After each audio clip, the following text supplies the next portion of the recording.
can't buy. It resides between my eyes. Walked through the fire, came out better on the other side. See, life's like a beach if you find the sand. And right now, I feel like 100 grand. You are listening to Inspired Insider with your host, Dr. Jeremy Wise.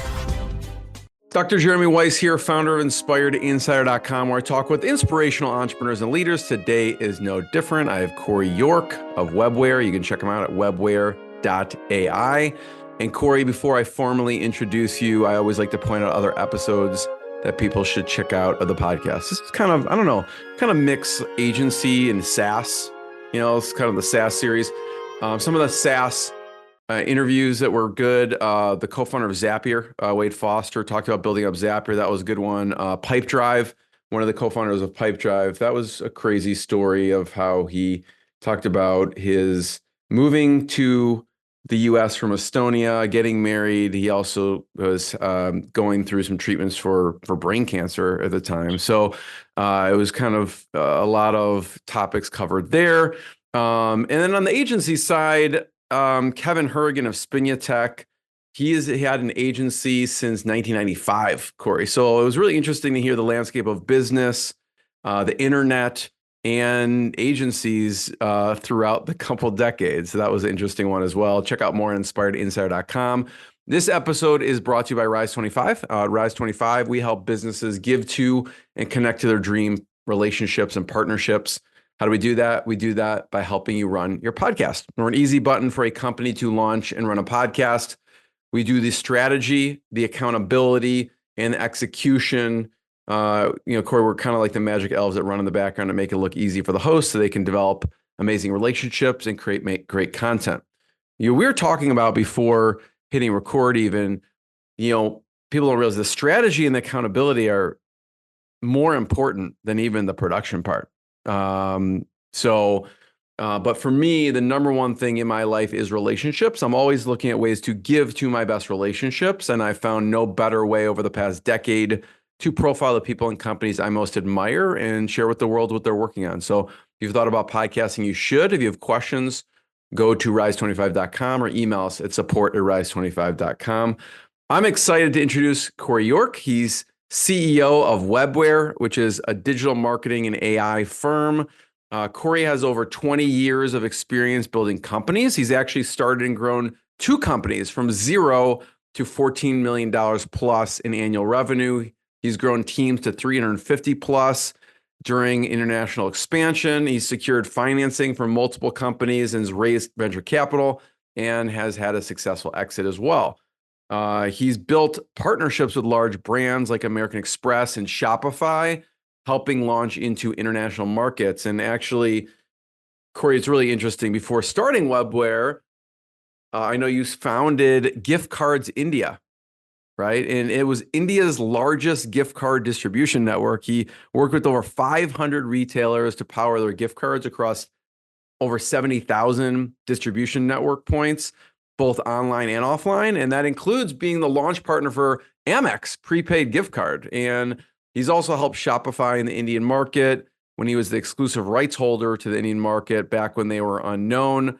And we'll have to talk about some of your days living in India. I know you moved there in 19, and after a few years, you sold the business eventually and returned back to Canada and had the idea for Webware. I actually watched one of your pitches on YouTube. He pitched it to Extreme Venture Partners, and with their funding, he brought Webware to life. So, Cory, I'm excited to have you, and thanks for joining me. That was a great intro. That is the best intro I've ever been given. So thank you. The most accurate. It's all factual. Yeah. No, that was very well done and well researched. Thank you. We'll go back to India for a second, but I want to start present day and just start off talking about Webware.ai and what you do. Yeah. So Webware right now, we're a digital marketing SaaS technology platform where we are autonomizing and making, doing your digital marketing now for small businesses, leveraging AI so that they can do the things that they should be doing, which is building a relationship with their customers and spending time on sales efforts or being with their family. And we kind of take all the heavy lifting off the small business owner, so they don't have to worry about the web and their digital marketing. I want to Yeah. talk about the evolution, right? What was the original idea? Because I know Webware has evolved over the years. The original idea and what it was then and compared to now. What was the original idea? Oh, the original idea was a white labeled Shopify. Okay, because I'll tell you the story. I helped when I was living in Mumbai, India, and my partner Feroz Khan, who's also works with me now at Webware. We wanted to build the gift card business, and we needed an online website. And we started looking for technology, and that's when I found Shopify. And I called them up. What year is this? Because this is early on. At that point, probably most people had never heard of Shopify. No one ever heard of them. They had less than 10,000 customers. They have 1 million now. They had 18 employees. And to show you how small they were, when I called the number on the website, I said, "Hey, who handles partnerships, international partnerships?" And the guy said, "Me." And that's how easy it was to get in touch with Shopify at that time, because they were so small. And I was in India, and I'll tell you what India wanted, because I was there selling a solution from a company called Novator that sold basically a Shopify similar company, but it would cost you 100,000 to set up, and it took a year and a football team of developers and a large room of servers, and it would be 30K a month to just keep it running without any help. It was very, very expensive, and we sold the big brands. And when I tried to sell that in India, it was almost a full stop no. I did help the biggest department store in India go online, which was pretty much India's first online store, period. But that was a one and done, and then no one else really wanted to pay that. So when I had my own first business in India, I needed an online store, and Shopify fit like a glove because it was cheap, it was fast to get online, and cheap to maintain it. And that's what the market of India wanted. Okay. So I called them up and I said, I need a website for my business, but I also see potential for you guys in India. And I pitched them on being their partner for India. And I landed the rights for a partnership exclusivity in the country and the whole region. And I helped them get their first online store in India, which was for Tata Group. And if anyone knows India, Tata Group is India's largest company, top 5 for sure, but most well-known company in India, and the best reputation out of all Indian companies is Tata. They own Range Rover, Jaguar, Tetley Tea, to name 3 of the 150 companies they own. Talk about selling them, because obviously they're a big company. You walk in there. Like you said earlier, it's relationships, okay? Before I talk about the company called Chroma, is the Tata Group that I took online. If we want to just talk a second about how I land big deals, it's because what you said. It's all about relationships. When I was selling, so my first job in India was door-to-door sales when I was 18 years old. That's what I did in India for my first year. And when I was doing door-to-door sales, I was selling children's books. And I met this lady named Shilpa Sharma, and she was the VP of the largest department store in India, VP of marketing. And I sold her a book for her kid. And I kept her card, and I stayed in touch. And a year and a half later, I found myself in a position to be helping a large e-commerce company that wanted to build brands' websites. I felt I got in a position where I was able to leverage a relationship there, and I connected them together. And it got me a great job because I got the lead Novator India. And I leveraged that relationship that I met from a previous sales role, right, to then get my foot in the door with a large retailer and help India launch its first online store by a brick and mortar, proper retailer. And it was all about relationships. So when it came to Tata Group, I had already by that time, through my gift card company, I had met them and they had been part of my gift card catalog, was several Tata Group companies. How did I know the Tata Group? First off, I got to actually think a little. I think, geez, I don't even remember how exactly, but the point is, it was definitely through my network, and it was through Yeah, you building probably have relationships. thousands of retailers, so it's hard to remember one of them. Well, they're the biggest, and I did their gift cards, and I also did their online store. So if I spend another 2 minutes, I dig it up, and I'm sure it's a good story because it all is. And I'm in a CEO global networking group where we get together once a month, like 10 CEOs, and we talk about this stuff, and it's just the question was, hey, how do you land big deals? How do you land all these big deals? I've done American Express's website. I've done Tata's Chroma's website. I've done Shopper Stop. I worked with Shopify, and there's other brands. I've landed a PepsiCo website, and built a Gatorade's website in Canada for a short period. We have Colonel's Popcorn in Canada. I don't know if I can't remember if you're Canadian or not, but that's a 150 location retailer in Canada. It was all from relationships, right? Just networking, keeping relationships, building relationships. And that's how you get into these bigger companies. It's just work and relationships. Talk about staying in touch. I've found that people drop the ball with that. And you talked about Shilpa and you say staying in touch, and maybe it comes natural to you. I'm wondering what that process looks like for you, even maybe it's unconscious process or conscious. So at first it was unconscious. It was like obsession to succeed. Every day is constantly a list in my head that I go through to say, what could I push over the line today that's going to get me closer to the goal? But now it's systemized, right? In fact, Webware's, it's funny we found our way here, but Webware's just launched an automations feature where basically AI will design a drip campaign for you, and then you can have it set up in the automations where it's like day one, you meet someone and you meet someone at a conference, you add them to this list in Webware, and now this drip starts. And that's not a new concept, but AI is now in the middle. So it's like, what do I drip? Right? How long does it take to set up this drip? And then someone touches the email. Can I do something about this quickly that I can close the deal? And that is essentially what I did manually over the years with my relationships. Webware's now automated that. So you can just shove someone on a list in our CRM and it'll start dripping the customer, and if I were to do it, I'd drip someone for years. I would set up like a 5-year drip. If I were to get going right, if I was in biz dev right now, starting from day one, I would set up a 5-year drip. Anytime I met someone valuable, and the drip would be in a way where it doesn't matter where they are, what they're doing. It's just stay in touch. What are you doing these days? How's it going? AI can personalize it now, right? So it feels real, and you could essentially automate what I did to get successful. But those are drip emails. You still have to go to a conference and meet people. You still have to make an impact at the moment of contact, right? That's something that's hard to train and explain.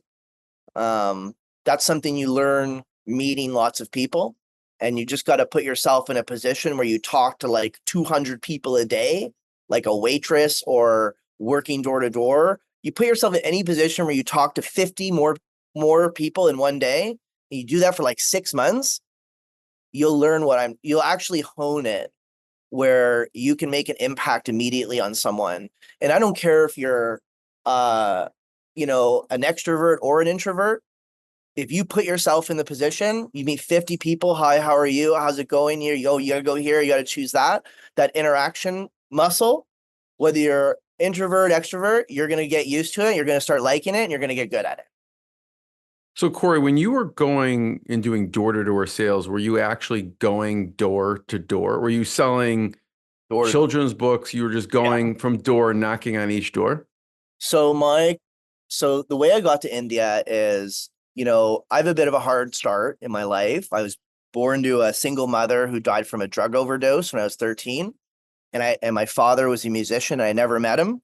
So I've been on my own for a while. So, I was a bit of a troubled kid, and I did get into hockey, which probably saved me from going to jail. I probably would have ended up in a gutter somewhere without hockey. And I was lucky that happened. But that kind of led me to do some things differently. So hard start, you get a lot of resilience. Also, not a lot of people saying, don't move to India. So I met this long lost relative who had been working in India. He's like a third cousin of mine. And he'd been in Mumbai for about 12 years. And he had just retired and left. And he had a business there, a direct marketing company. And that sounded really cool to me. I was a hockey player, I didn't have education. My hockey career was kind of winding down. I didn't look like I was going to go to the NHL. I'm 5'6".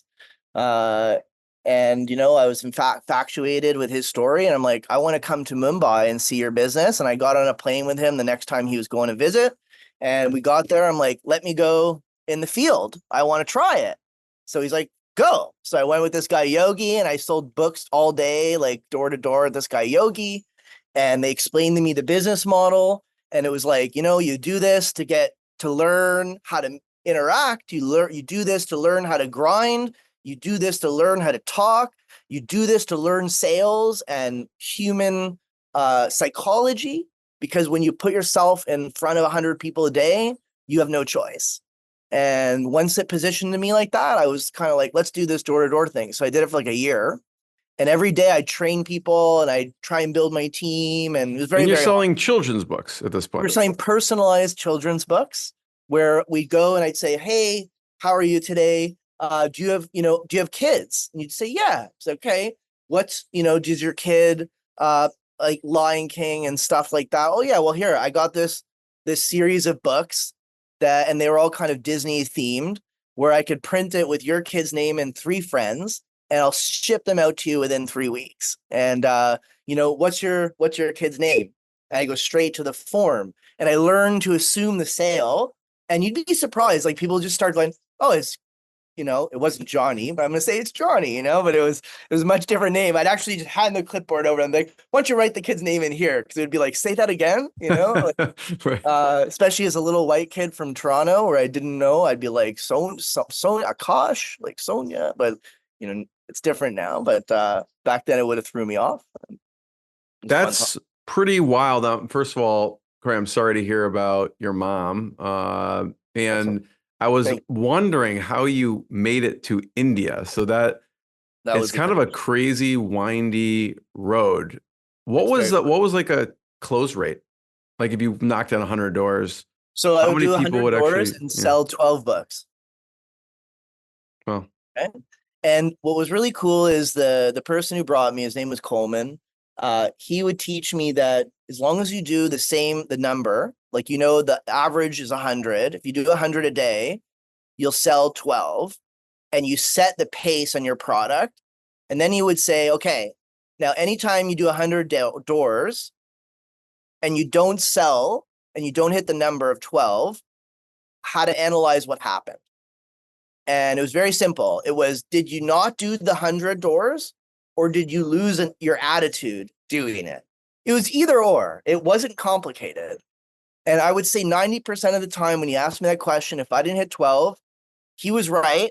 I lost my attitude and I went and sat in a donut shop. It's, I can see that, right? It's discouraging to get 80 no's and to keep up with the same enthusiasm. It's very, very hard. But once you do it, everything is easy afterwards. There's just nothing can be hard anymore, because you've done the hardest. And I have 3 children now. I can't believe it. I have three daughters, 2 months, 3 years, and 5 years. And my requirements for them are not like go to university. It's do door to door for a year, and I don't care what you do. As long as you do that. It builds thick skin for sure. So I could see, Cory, how in the beginning your idea was, okay, I want to take this Shopify. Was it to small businesses? Yep. Mom and pop Indian companies in Mumbai, essentially. And then how has Webware evolved from that initial idea and start? So Webware has evolved from that idea in a lot of ways. In the beginning, I was finishing my Shopify partnership because I wanted to do my own business. Being a reseller of someone is not owning your business. And I was Because Shopify. you toyed with that. You're like, well, I could just use Shopify as a back end and resell it, I'll but tell you then the you story. don't have control. Yeah, go I'll on. tell you the story, actually. I sold to this huge company in India called Aditya Birla Group, and they're just massive. And I got them at a good price. And we built the site on Shopify. And then it came day to like train them on how to use it. And I think it was like $5,000 a month, let's call it. For me at 21, it was massive, like, whoa, you know? And then I went to train them and show them everything. And they saw the word Shopify in the back end. And the guy like went to the computer and he looked up Shopify and he spun the computer around going, it's $50 a month, Cory. I'm like, well, but you know, it's me. I got to do, you know, she put me on my back foot right away. And I went back to that night and I messaged Harley at Finkelstein and I said, can you remove the logo? Like, can I get rid of the logo? Because I'm going to lose I'm going to lose $4,500 over this logo. Like, I would love it white labeled. And they were like, no, that's obviously not their game plan. Their game plan is that's their customer, actually. Even though I'm signing Tata or Ditya, like it's actually their customer, right? So one, they told me they can't do it. And then actually they started shutting websites in India down for maintenance over the Indian daytime to do maintenance on American nighttime. And when I pointed that out to them and I said, listen, you know, the Tata group doesn't really appreciate their website being down. Can we do a different time? And it was, hey, you know, and rightfully so. America was their market at the time. You know, India was not their focus. I was a side thing, probably just trying to make me happy because they were nice guys. But they couldn't make a compromise on that. And, you know, I can't tell Tata their website's not going to work at lunchtime.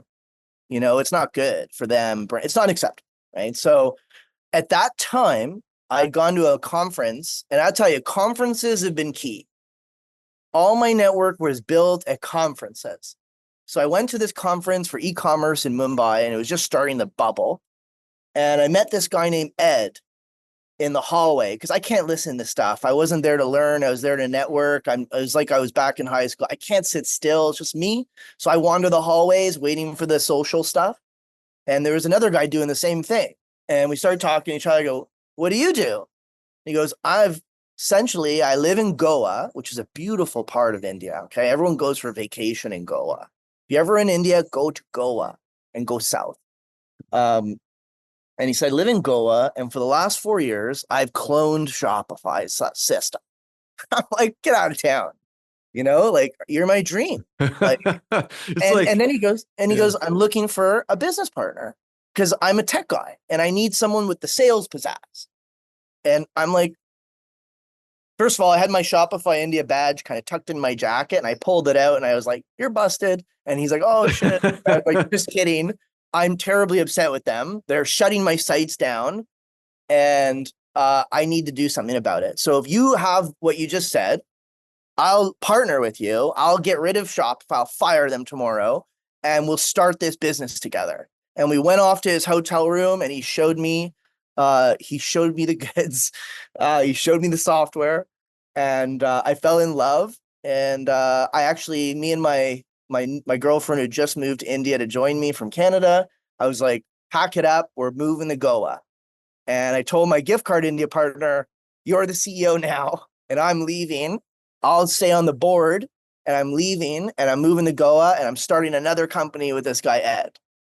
And I don't know how my partner at that time supported me, but he did. And that's what happened. I moved to Goa and we started this company together. It was called Power Stores.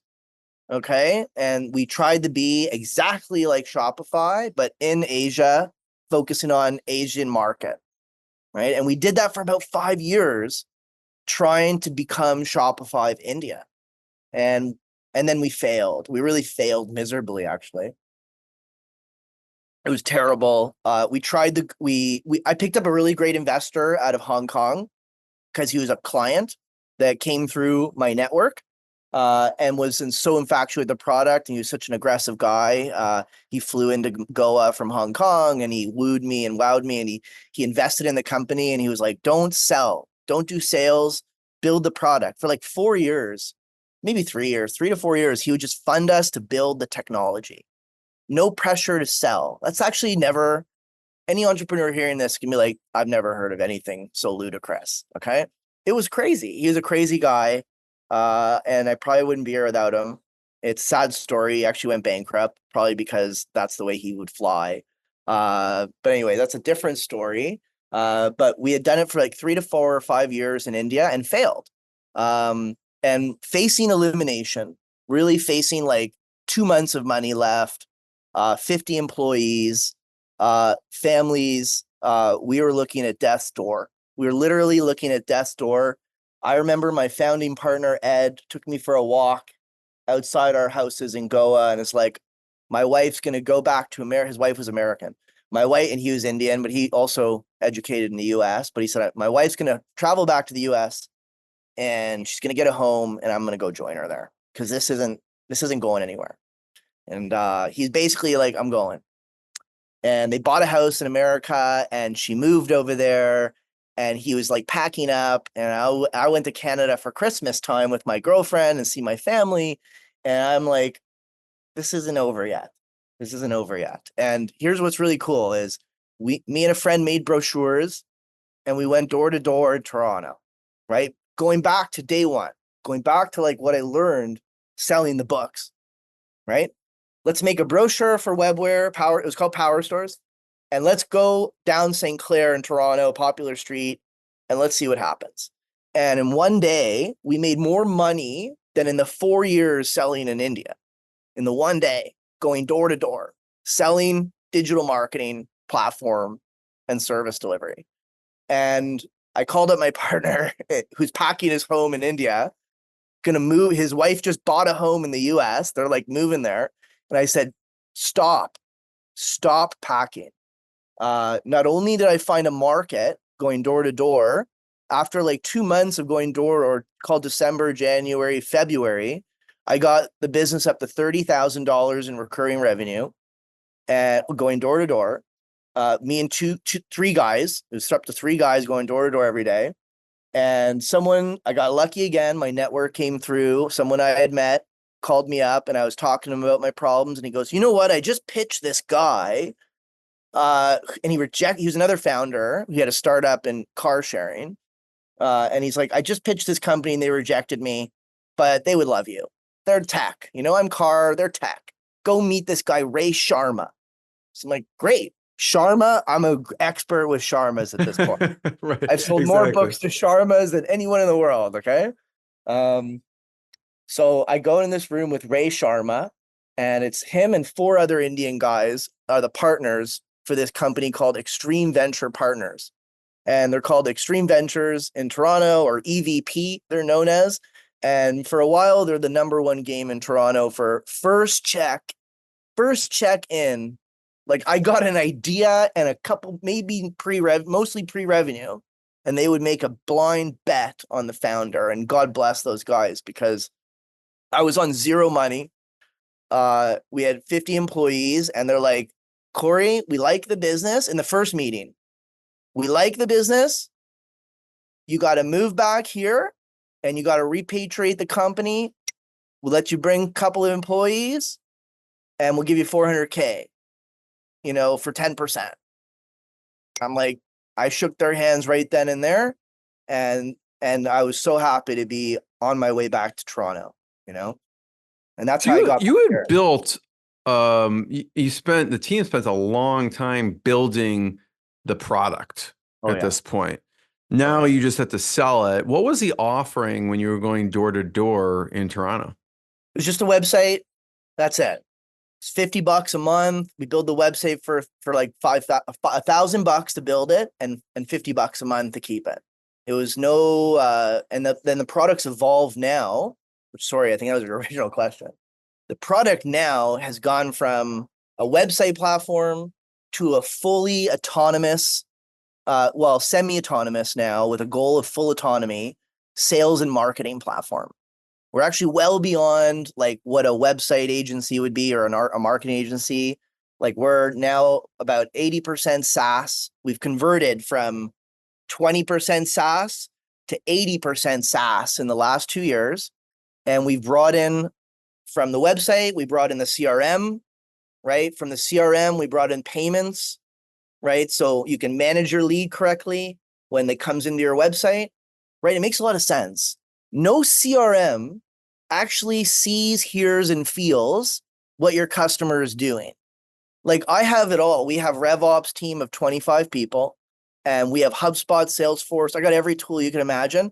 No one can show me in one view, the customer went here on my website, they opened my newsletter, they liked my social post, they made this purchase, and then they spent 10 minutes on my pricing page yesterday, right? Like no one can tell me that. I got to ask, it take a month to generate that answer, right?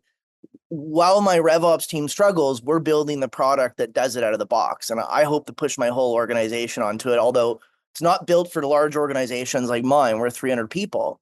It's built for those little guys, but I even have visions of us using it soon as well, because it's all the problem. Like a CRM should tell you as the owner, the salesperson, who to call that's most likely to buy, right? Like that's why we have a CRM. Most likely it's to get to the person that needs you now that's most likely to give you money. That's why we have a CRM. Yet no CRM can do that. Webware CRM, because it's built around the website, can tell you this person goes on the pricing page for 5 seconds. It lights it up on the dashboard of the CRM. It's called the hottest customer list. And it lights up right there and goes, Jim opened your email and he spent 5 minutes on your pricing page. Now call him, book the deal, and get paid and grow your business, right? So Webware is now covering all that. Like it's bringing the lead in from a strong blog post that was built by the Webware AI and posted. Lead comes in from that great content. Your CRM now tells you, here's a lead, right? From the CRM, you can email them now. So we have an email engine. Whether it's emailing in or out, you can now do that entirely in Webware because your email gets attached to the CRM, right? So you know now what they're saying as well. So you know what they're doing. The CRM knows what they're saying, right? And then we brought in payments. Now we know what they're buying, right? Now we know what they're buying. And the CRM can tell you who's buying what. And that's important, right? And I'm getting to why it's important soon. When you know what someone bought, it's the ultimate validation of success. There's no better validation of success, right? Now, when one marketing platform like Webware has the validation of success in it, now I can say that this blog post that we did actually succeeded. Okay. We just added the phone next month. Now we're going to say this blog post, this ad got this phone call, and this phone call was positive. Now we have the positivity, the negativity, the transcript, and the voice of a call that originated from a piece of content. Now we're talking about how AI can leverage all of that, because we brought AI in the middle of our platform where it can access all those things and it's learning more every day, where now it can actually write better for you every time it writes. It can respond to emails. It can know who the customer is that's hottest. It can customize, and it can actually be the best business assistant. Like we have a business assistant called Rivi, which isn't on our website yet, but Rivi is Siri for Webware. And you know how Siri is about to get really smart with Apple Intelligence because it has context, all your personal conversations. Rivi has the same context about all your business conversations. And Rivi is going to be the best business assistant you can get because it actually knows all the things about your business. So, Cory, I just want to point out, I want to talk about a specific example, and Sure. so people can get an idea of how it works. But I know your ideal clients are local small businesses. So in the portfolio, there's accountants, there's lawyers, there's doctors, there's dentists, there's printing shops, there's salons, there's you name a small business local. And I want to talk about, maybe we'll talk about like a dentist. So let's pretending a dentist is listening to this and like, okay, or where do I start? Like this sounds interesting. Yep. How would a dentist, when they sign up, what happens next? That's the best news. If you're really interested, you go to our website, you get on the phone, one of our salespeople, they'll make sure that you get a package that meets your needs. And we're very affordable, by the way. Our average monthly package is, between 500 and 2,000 bucks.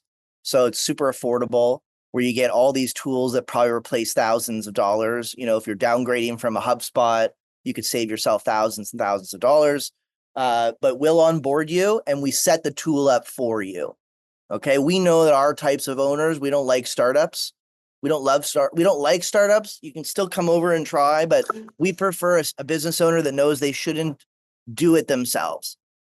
So we offer a full setup for you service in the beginning for a very cheap price. You get the whole thing set up, the website set up, the automation set up, your drip marketing campaigns are created, written, and set up. The AI gets trained for you on all your information. It's a very easy setup.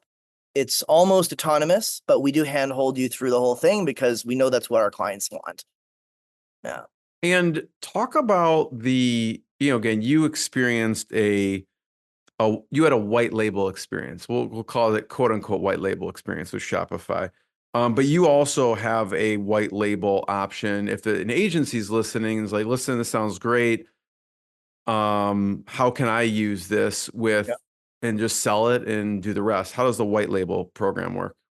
Right. Like the original idea was white label, and it's in my heart. It's been trying to get back to helping the 20-year-old Cory that called up Shopify that couldn't get the logo changed, that probably still would have been building that business right now and probably stacking those monthly recurring revenue fees without having to build my own platform, and I look at that person and I say, I really want to enable them. And I think right now the world needs it a lot. Like there's a lot of people that need a new career. They don't want to go to the office. They don't want to work 9 to 5. They want to be their own boss, but they don't want the overhead, the board, the investment, the risk, the learning curve of becoming a digital marketing expert. But you can sell and build relationships. That's who we love to help, and we white label everything for them. So you look, feel, and act as if you're your own agency, but all you need is your time and network and sales ability. And you go out there and you put a customer in and we'll take care of everything while you just keep the relationship going. And you can build your own model and you can charge your own prices. Like I have white labels that charge $2,000 a month, $1,000 a month on average. And, they're paying us behind the scenes a couple $100, and every customer they're walking away with a nice big margin, and it's recurring. And, like one of my white labels that I work very closely with, his name's Mike Lendy. And he's built, oh man, I'm going to say his numbers. He won't mind. I make him talk about it all the time. So like he's already doing about $25,000 in recurring revenue in our white label program with just about a year and a half of effort. And like, he's about $5,000 away from basically saying, I'm done. Like, I'm just going to let my fees come in and I'm going to golf, and he has that goal. Then there's the other side, like you said, agencies. We do have agencies as well. If you're an agency that charges $30,000 for a website and you don't want to pay the amount of money it costs to deliver sometimes, you can actually work with us and leverage our team and our technology. And again, like AI builds the site now, right? So an AI can build the site to about 90% of what those bigger clients want. And then with a light lift from there, you can deliver what you're delivering for 30K with about this much effort compared to like that much effort with WordPress and a non-AI website builder, right? You're starting like the car from scratch over and over again, right? Like we now have an AI builder that writes out of the gate 8 pages of content without you doing anything. And our clients sign off on that about 90% of the time with no changes. It's really an amazing experience. I think we have the best AI website builder out there, and we're really kind of unspoken about right now. Cory, we were talking before we hit record, obviously a fit for this would be agencies who work with local businesses or who have a lot of local business relationships. But you said there's another, what you have found, highly successful group that uses the white label. Yeah, it's that entrepreneur is the successful one. Is that what you're referring to? Yeah, you were saying like someone, it was almost like a consultant or someone with a lot of relationships. Yeah, if you're like Even like a VP of sales. Yeah, if you're ex-VP of sales or ex-VP of marketing, and you don't want to go back to the corporate grind, but you have a network and and you're confident in your abilities to build relationships and sell, Webware is the perfect fit for that person, because then they can go out, just like Mike Lendy was the VP of Zipcar. So Mike Lendy's background is Vice President Zipcar Canada. He built out their Toronto market. He's been the VP of sales for a number of companies, but you know what? He just didn't want to go back to it, right? He got used to working from home. He doesn't want to travel anymore. He wants to be able to work from anywhere in the world and have clients anywhere in the world, and not he's also been a founder before. He's like, I don't want a board. I don't want to have capital requirements. Like, I want to live my life on my own terms, and I want to leverage what I have, which is my community and my personality.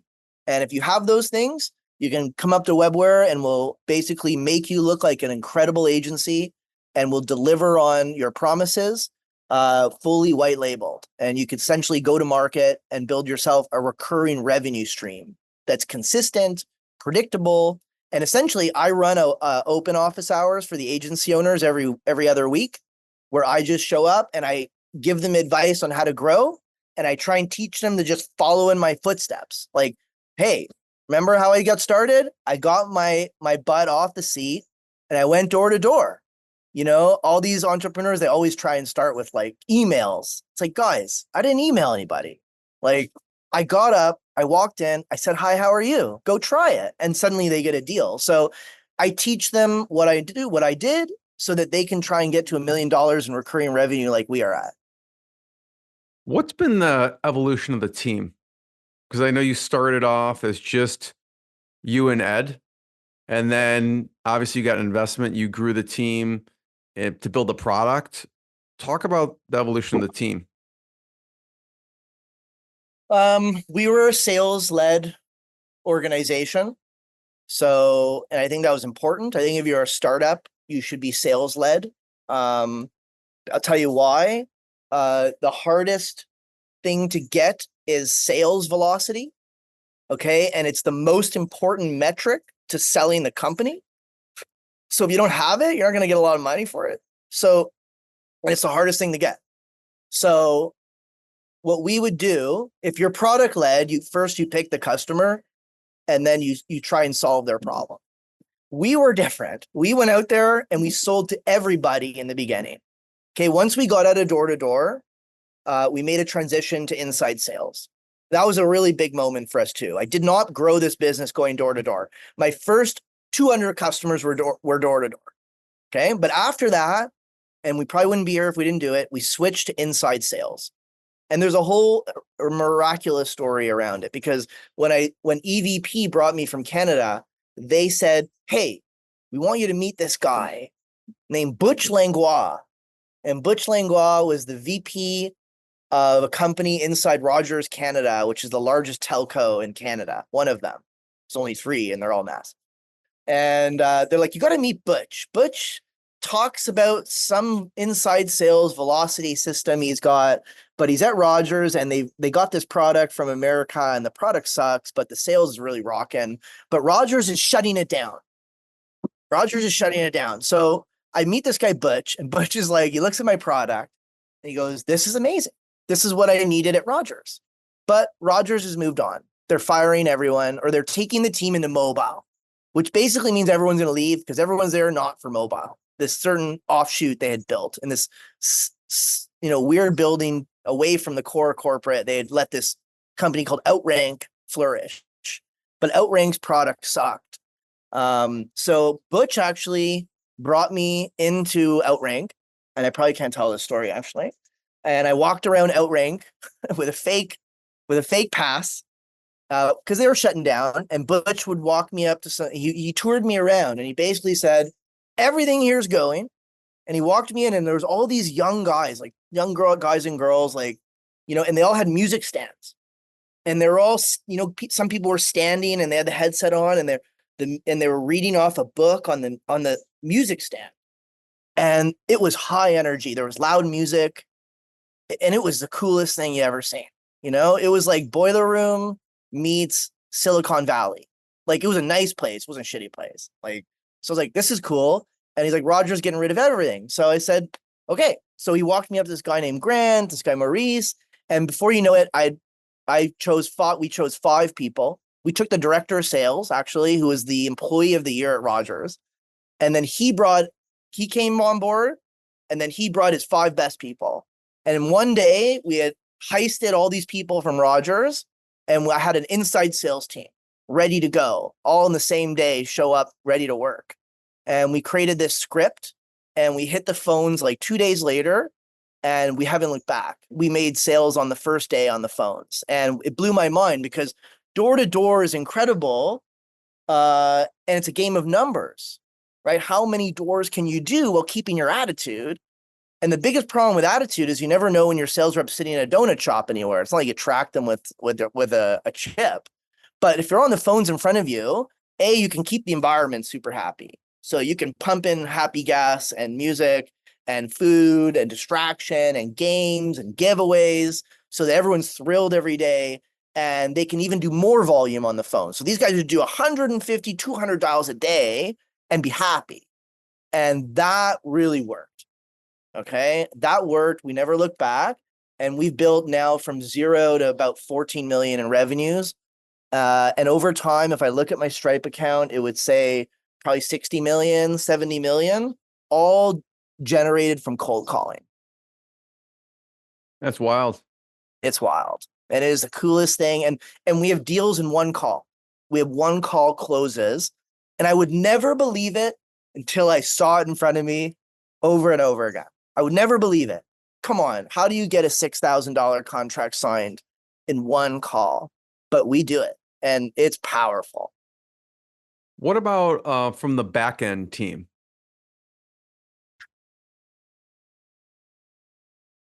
The back end team, I kind of alluded to this in the beginning. We started as a 20% SaaS company, and everything was back end. So, technology takes time to build, right? So, me being a sales guy, very aggressive, ex-hockey player, when I would look at Ed, the CTO, I'd say to him, I want this feature. Right? I need this feature. He'd say 6 months, or he'd say 2 months, and it would take 6 months, and I learned whatever he'd tell me, like, I would double it. I learned that very quickly because that's software, right? It's hard. And, you change the requirements when it comes out. It's like, actually, I was supposed to do that, right? We weren't good at documenting, and we would barely do like mock-ups, we wouldn't even do that. We'd just say, this is what I want. And he'd run with it. That's how startups are in the beginning, right? So, what I do in the meantime is I would use a person to execute what technology would do. So we would build a system where, now blogging's a button. Okay. Now blogging's a button. But before, I had the blog for 4,000 clients every month. So every agency I meet out there goes, sorry, you blog for 4,000 clients a month? And we've been doing this 8 years before AI, maybe not 4,000 a month, but thousands a month.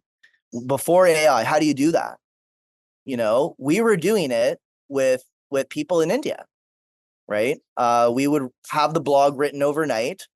It's funny enough, my wife built the original blog team, and the blog request would automatically, the client would get an email saying, what topic do you want? And they would choose the topic, and then a form link would show up saying, answer these 6 questions. And then those 6 questions would go to the writing team, and they would write the initial draft, and it would go over to my wife for review. She would approve it, and then it would go back to the customer on the website, right? And that's what we did with back-end people for years. And we had built up a team of 400 people. About a year and a half ago, we hit 400, and 80% of those were in India. It's 300 in India, 100 in Toronto. So we are hugely loaded in India because I was impatient to build technology. and I would just rush it through with people.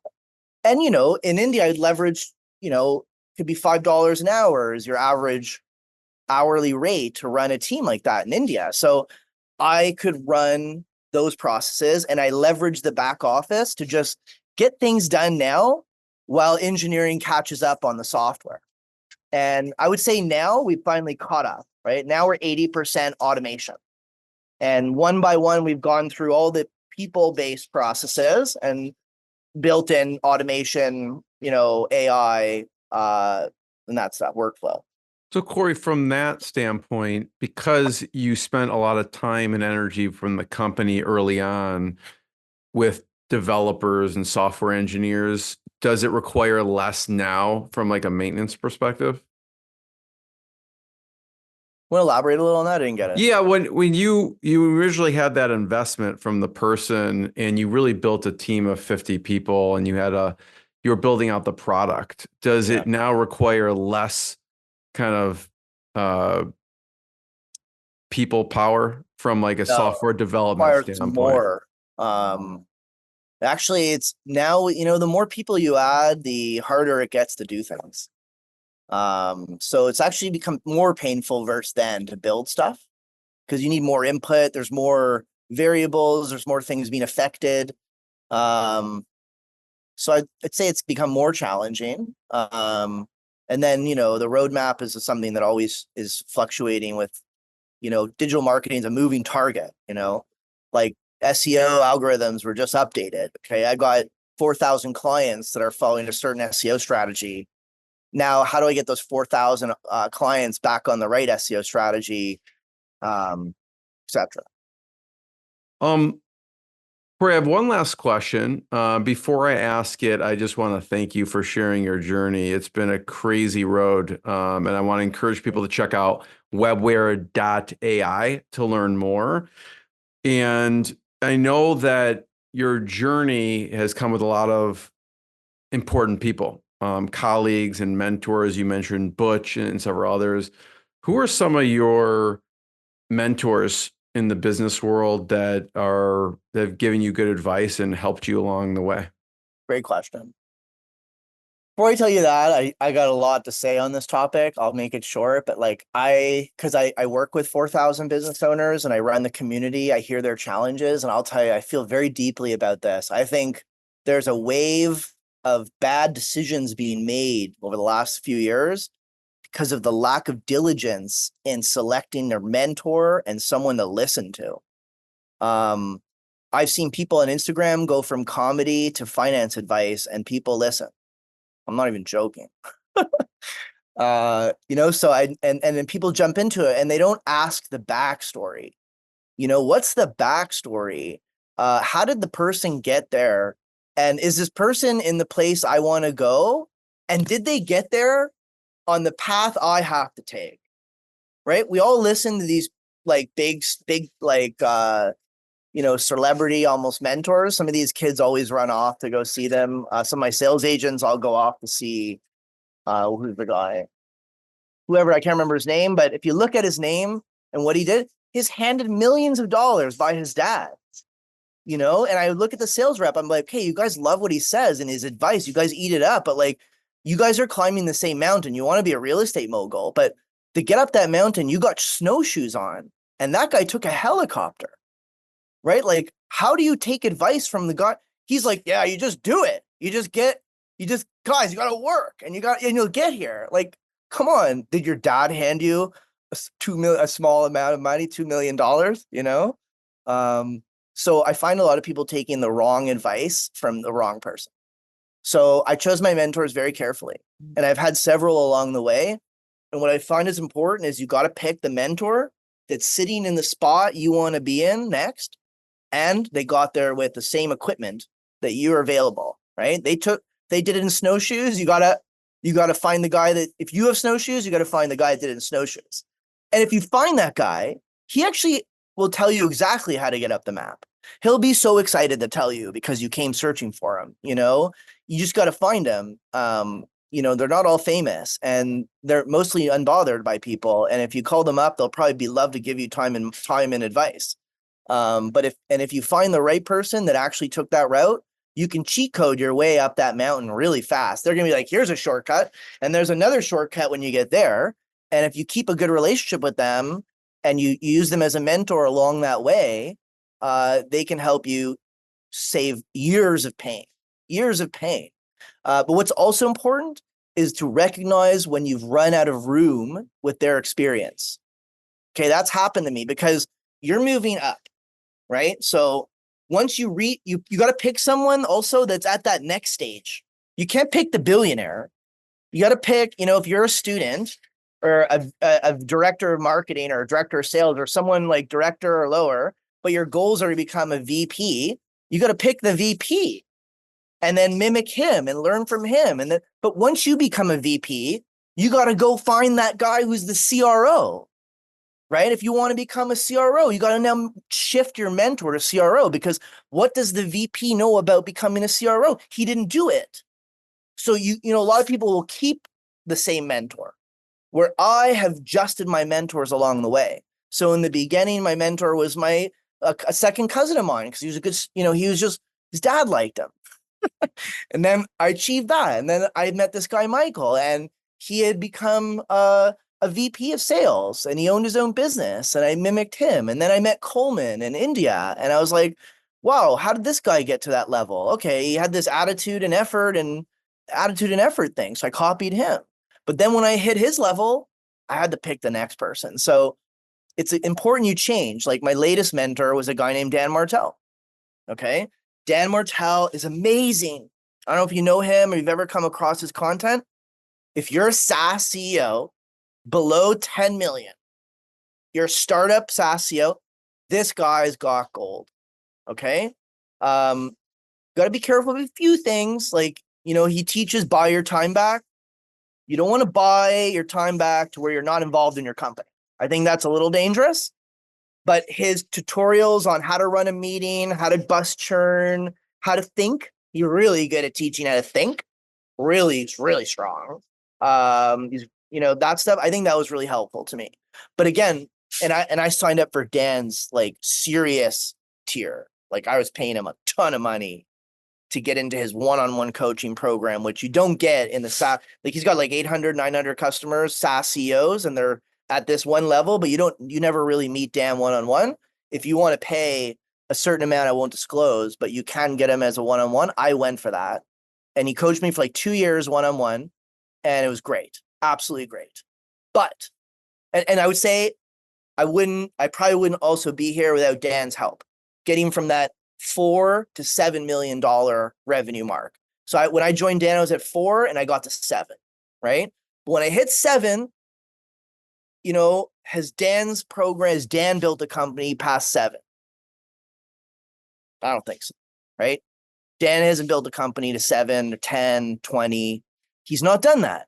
So the advice runs out and I have to make a break and I have to find the next guy. And it's hard now, right? Like, how do I find someone that took a company from 14 million to 50 million is probably the next mentor I need. So now I'm working with a coach named Mark McLeod. Mark McLeod wasn't necessarily a founder, which is a little dangerous, but he was the CFO of Shopify when they were at that $20 to $50 million mark. So he was in a company, he heard it, he knows the challenges, and he's been part of the success of a company getting over that hump of 15 to 20 million and getting to that 50 to 100. That's the next mentor I'm looking for and seeking and trying to find. And right now, Mark is my best guy because it's slim pickings. Cory, I love it. Yeah, I remember actually when Dan Martell started Clarity and then ended up selling it. That was a really cool product. And it's really interesting with Mark, obviously he's been there, done that in a company that it kind of full circle back to Shopify for you from the very beginning. So I love it. Cory, I want to be the first one to thank you. Everyone check out webware.ai to learn more and more episodes of the podcast. And we'll see everyone next time. Cory, thanks so much. Loved it. Thanks so much for having me and have a good day. What I got, you can't buy. It resides between my eyes. Walked through the fire, came out better on the other side. See, life's like a beach if you find the sailing right now. I'm feeling like 100 grand.